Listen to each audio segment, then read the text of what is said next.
This week's video is sponsored by Squarespace.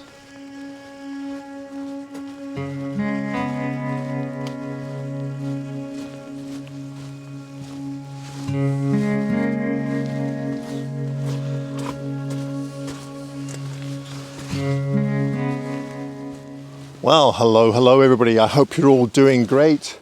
Some of you may recognize this scene from my favorite images of 2021. And I'm still up here from that introduction a couple of videos ago. Such a beautiful scene, and I think, I could be wrong, but I think it's foggier today than it was when I took that original image, and that's why I'm up here to try and get some shots of the fog. And also to try out the new GFX100s. Now, if you follow my channel, you know that I use the GFX100. I have that with me as well. So I have two GFX100s up here, but I wanted to try this one out and kind of get a feel for it. I'm also using the 35-70, and I'll go over why I'm trying this camera with the 35-70 over the original GFX100 with the 32-64 millimeter lens. So I have that as well, and we'll do a little bit of comparison. But in the meantime, it's just stunning.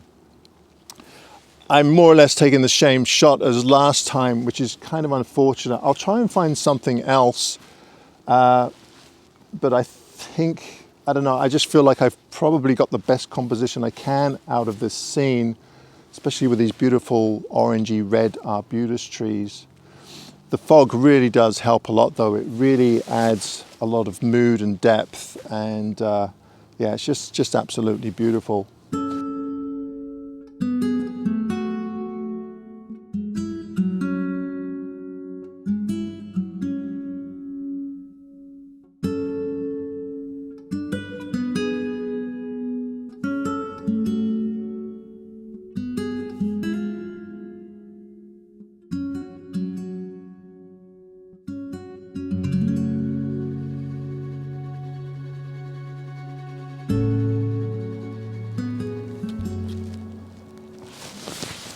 Absolutely love this this fog.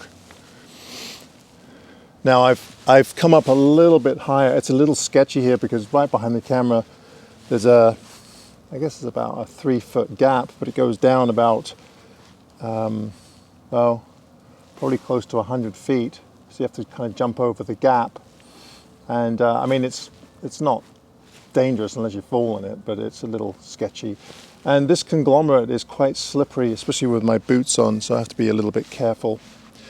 But yeah, it's I don't know as if it's as nice as down low, because what's happening is we're getting the foliage, we're looking down on the foliage, and it kind of hides some of the nice structures of that tree there.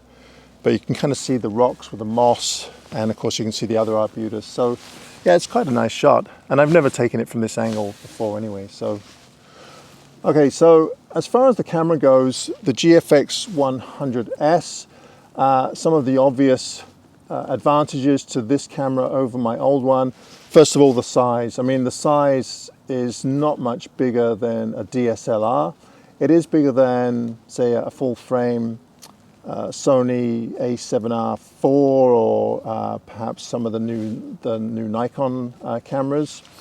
But having said that, it's probably about the same size as my Nikon D850. I haven't actually checked the size and the weight, but I'm pretty positive that it's pretty close to the same size. The sensor, to my knowledge, is exactly the same as the first version. And of course the price. The price is really good on this camera. I mean, it's still a lot of money. We're still looking at close to I think $7,000, close to $8,000 Canadian, which is a lot of money for a camera. But when you compare it to some of the new Nikons, like the Nikon Z9, that's really getting up there, and the new Canons, there's not a huge difference. Like the medium format and the full frame are slowly closing in on one another, and the price for this is quite a bit less than the original GFX100. Now, luckily, I bought mine used, so if I do sell it, I'm not going to lose too much money, but I will end up losing money, because why would you want to buy the old GFX when you can get the same package more or less in a much smaller package like this?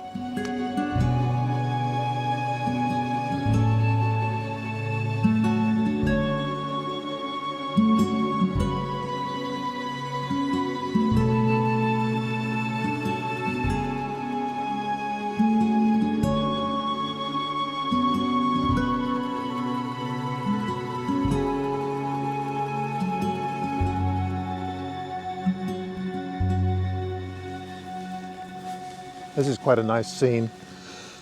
I was up here actually a couple of days ago, and this always happens to me. I come up here to photograph the fog, but it never seems to last that long. Now it is still quite good right now, but it's definitely clearing off. It's funny, I've always had a hard time with this scene. I've tried to photograph it a number of times, and for whatever reason I have a hard time getting a composition, but I think this might work. I'm just concentrating on the midsection of the trees with the conifers in the background, and of course the fog really helps because it eliminates some of that busyness in the background.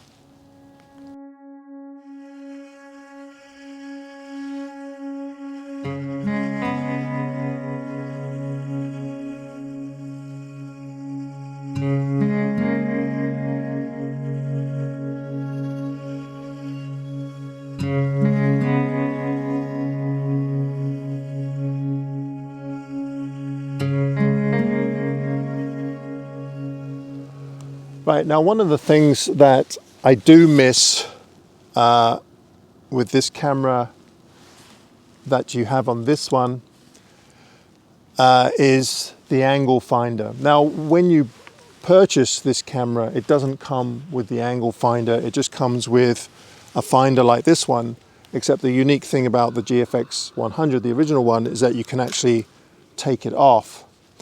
And then if you want to purchase this part here, at great expense I might add, this new I think is about $700 just for the angle finder.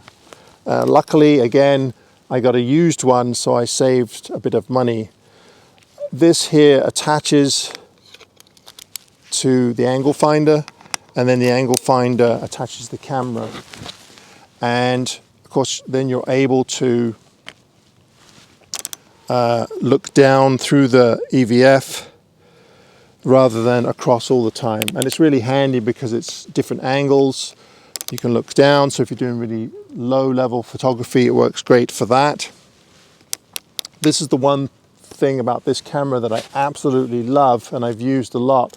Now having said that, I have had some problems with this in that even if I set it so that just the EVF is working, it keeps cutting out on me. I don't know if there's a loose connection in there or moisture gets in there or what, but it's quite frustrating.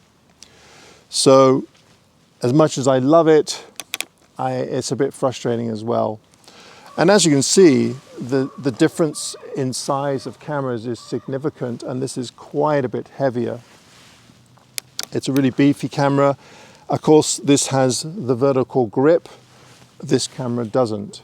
So if you're into portraiture or studio work, then this might be a better option, but of course it's a more expensive option.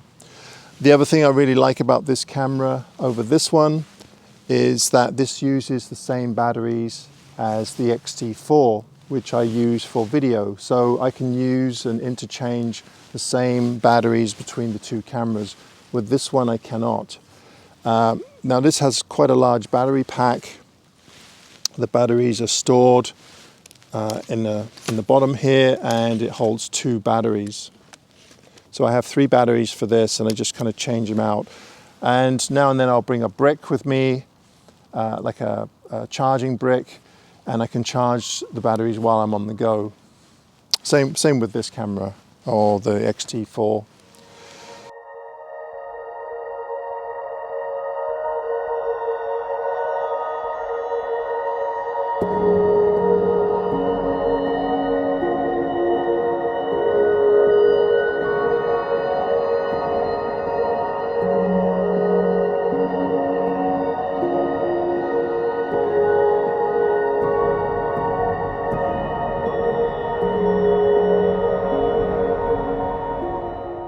So those are the big differences. As I said, the image quality is absolutely exceptional, and I know that the new full frame cameras, the image quality is exceptional as well. And I think if you did a comparison, you would probably have a really hard time telling what the difference is between a 100 megapixel medium format sensor is and a full frame. The one thing that I have noticed, especially with the Nikon D850 and this, even though the files from the D850 are exceptional, for whatever reason, I just find these files off this camera, of the GFX100s, so much easier to edit. Bringing up the shadows is much easier. There's absolutely no noise, and I just enjoy processing the photographs from a GFX100 more than I do from the Nikon D850. The other thing that I really love about this camera is the ability to crop multiple different formats in camera. I know you can do that with other cameras, but this seems to have a lot more options. And since purchasing this camera, I've been doing a lot more panos, trying different formats in camera. Now, if you're shooting RAW, you still get the full RAW file, but it does crop it for you when you bring it up into Lightroom or Photoshop.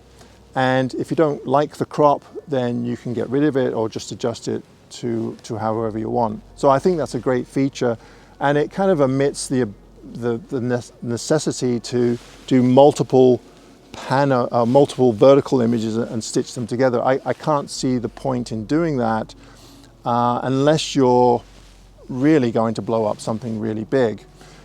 The nice thing about the GFX100 is that the files are already massive, so even if you crop it in half, you're still getting a 50 megapixel image size. So there's definitely an advantage to that, and I enjoy that. And it's funny because I know that my friend Gavin Hardcastle, when he used this camera, he was shooting a lot more panos as well. It's just one of those features that you think, oh yeah, this is really great, and you're not losing anything in the process. So I really love that ability, and that's one of the reasons why I continue to shoot panos. So that's, in a nutshell, that's kind of it. The technical features and all that, the menu seems to be the same. I've been told that the EVF in the old version, or the first version, is better than this version. I have a hard time noticing. I must admit, I do use the EVF a lot. Because I have to wear reading glasses, I don't use the panel on the back very much, because it's just a pain. I have to keep putting on glasses to see an image, and then I have to take them off again. It's just a pain. That's why I use the EVF. So if you are a glass wearer, then you know, that's something to consider. I guess the last thing is why? Why would you bother buying a camera like this? Well, I can't answer that for you. The image quality is without a doubt exceptional, and it should be at that price. The reason why I purchased it was because I really loved the images. I love the color science with Fuji. I love editing the images, and also as a professional, every now and then I'll get a call from someone somewhere asking for a massive print, and this camera will undoubtedly do the job. If you compared a large print from this with one from, say, a Sony A7R4 or a Canon or Nikon or whatever, their latest and greatest, you would probably have a really hard time noticing any difference, to be honest with you. Anyway, I just really enjoy using the camera, and that's one of the things that sells me on a camera is, well, how much do I enjoy using it? I've enjoyed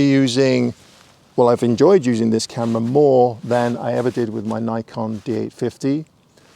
This camera here, we'll see. I'll try it out for a little bit longer and kind of see how it goes. But so far the menu and everything is exactly the same, so I've enjoyed photographing with it today. This is the first day I've used it, so.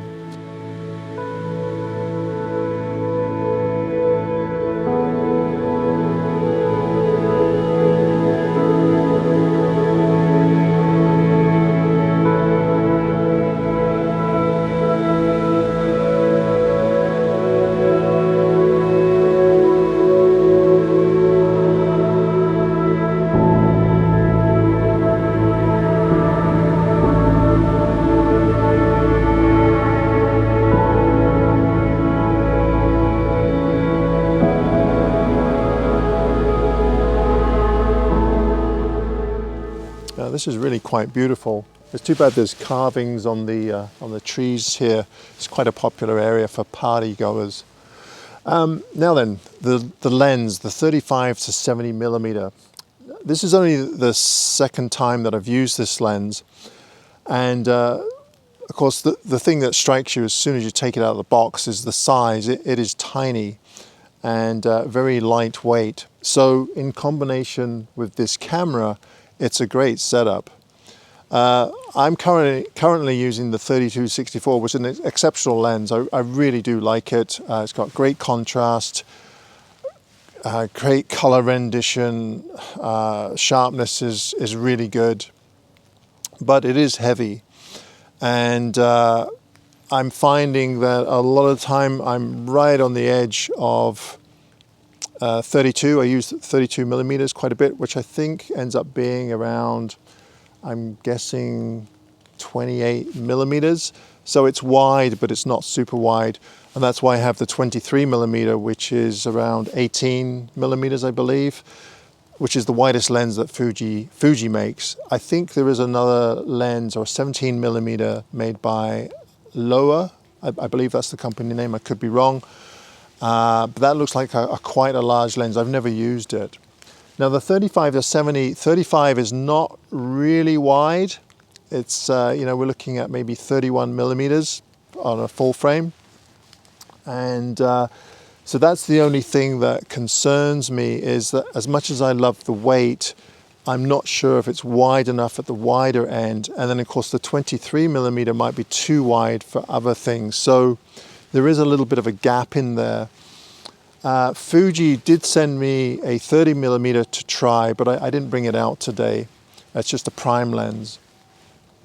But you know, when it comes to weight, sometimes there are compromises, and this certainly has the advantage of being very lightweight. Now you do lose a few features with this lens.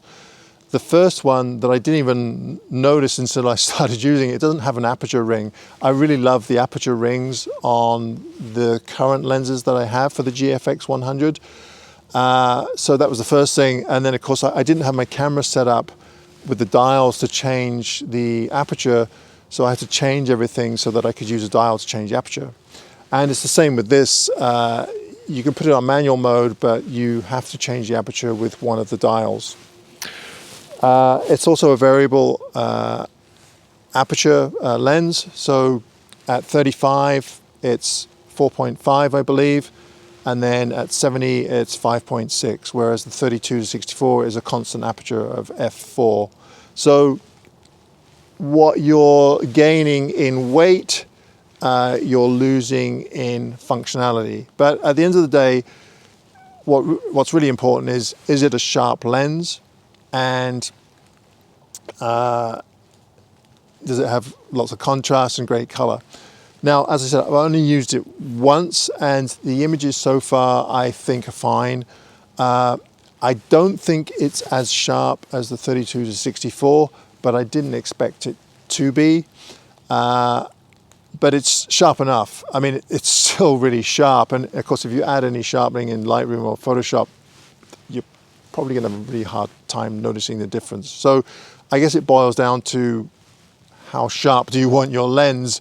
I think that the 32-64 is quite a bit more expensive as well. So those are the differences. From my point of view, as someone that's carrying video cameras and drones and all kinds of other stuff, then this is probably a no-brainer.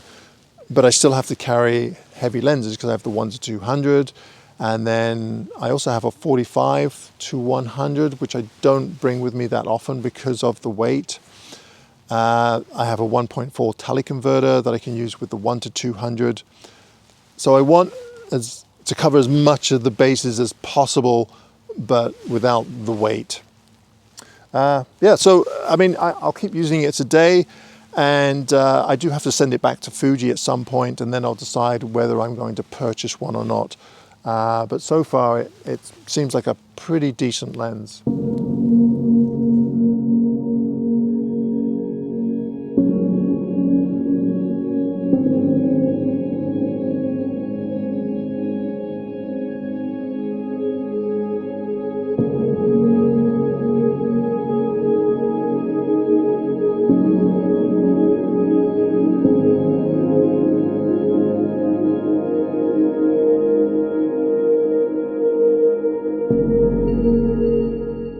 Once again, I'd like to thank Squarespace for supporting my channel and sponsoring this week's video. One of my favorite features of a Squarespace website is the ability to quickly and efficiently update a gallery or page either from a desktop computer or while on the fly using the Squarespace app from my mobile device. Loading multiple images onto a page is quick and offers the ability to change a design or page quickly and elegantly without any coding knowledge. Want to sell your products? No problem. Setting up shop is also quick and intuitive. Sound interesting? Why not head over to squarespace.com and try it for free? And if you like what you find, use the code AdamGibbs for 10% off your first purchase. This is really beautiful. So calm up here right now. It is a bit damp. I'm getting a bit wet here, but the colors of these arbutus just stand out so nicely when you have this misty forest in the background. And I love the sheen that you get on some of the trees. It'd be very easy to put on a polarizer to get rid of that, but that's the part that I really love. I love that sheen on the bark. So for this image here, I just have all of these arbutus trees. There's 3, 4, 5, and then one in the background, 6, and then the broken one in the middle there as a vertical. And you can see there's some lovely mosses hanging, or lichen. Is it lichen or moss? Moss hanging off the branches there. So I've gone up as high as where the sky starts to cut in, because that starts to get a little bit too bright. Just as a vertical with those 7 trees. Yeah, it's really pretty. And of course the background again is kind of subdued a little bit with the mist rolling in and out. Beautiful.